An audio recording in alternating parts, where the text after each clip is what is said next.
Hey guys, happy Thursday. I'm back. We're going to read chapter 13, which is called Devilish Work. So that means hard work, like it's not very fun. John English could hear the banging from his spot at the back of the labyrinth. The reporter followed the series of lanterns through the maze and into the memorial hall. "They are in the catacomb," he told Tyrell. Tyrell didn't seem to react. Everyone in Memorial Hall now heard the distant clank of metal on marble. They all watched Tyrell, waiting for him to give the signal to move out. Not a man moved, Power remembered. He couldn't figure out what Tyrell was waiting for and was becoming increasingly nervous. Tyrell waited and listened. To this point, everything had gone exactly according to his script. Just a few moments more and the crooks would have their hands on the coffin. In the catacomb, the men cracked through the cement seal of Lincoln's sarcophagus. All pushing together, they were able to slowly shove the thick slab off the top of the box. Swaggles lifted the bullseye, which was the lantern, purposely swinging it a bit too wildly, desperately hoping the signal would be seen by someone outside. "Look out!" hissed Mullen. "Be careful!" Swaggles pointed the beam of yellow light into the open sarcophagus.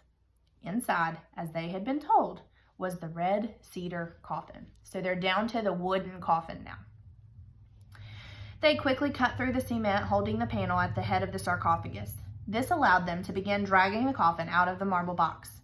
The casket was then pulled out about a foot, Swaggles remembered, and it was found to weigh not over 400 to 500 pounds.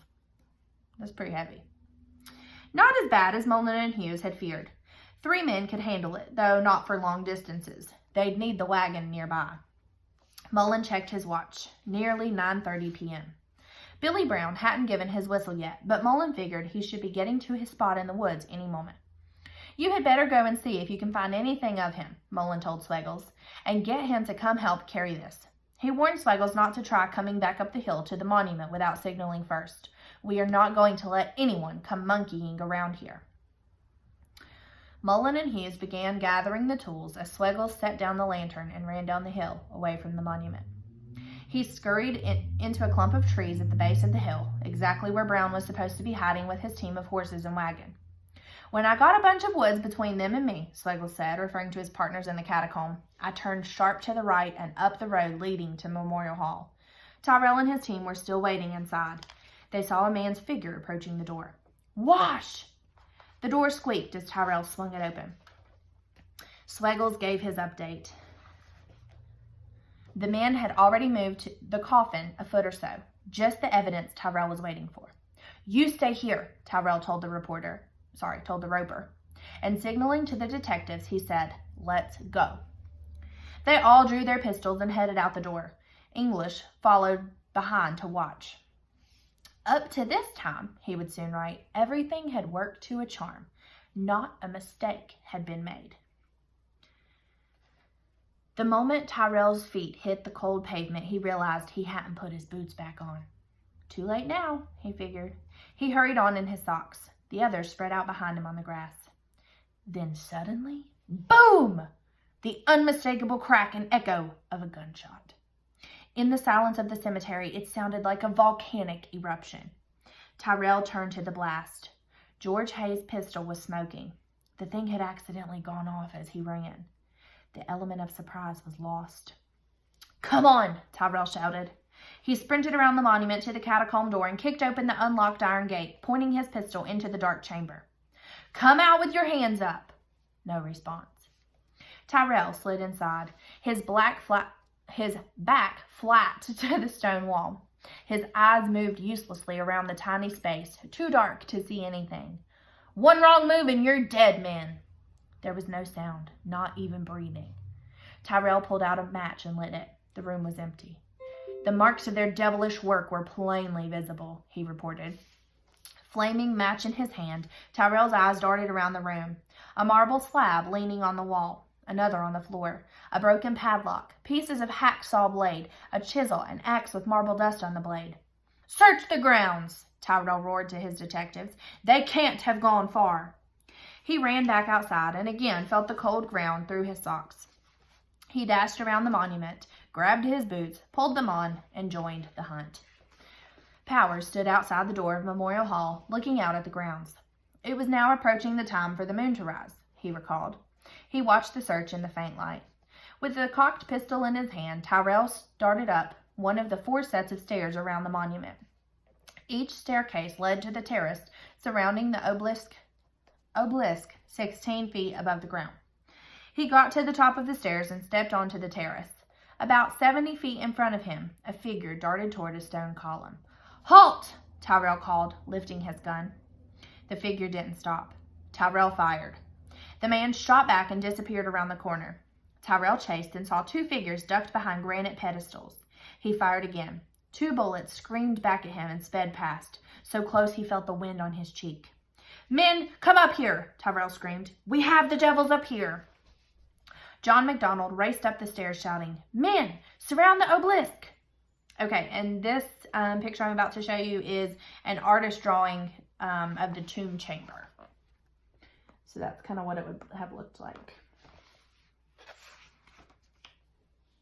And then here is the interior, or the inside of the tomb's obelisk. So it's kind of like a deep, dark, scary hole. There was a short silence. Then, from behind one of the granite pedestals, a man called, "Tyrell, is that you?" Tyrell didn't answer. He didn't want to give away his position. "Tyrell," the voice called again. "For God's sake, answer! Is that you shooting at us?"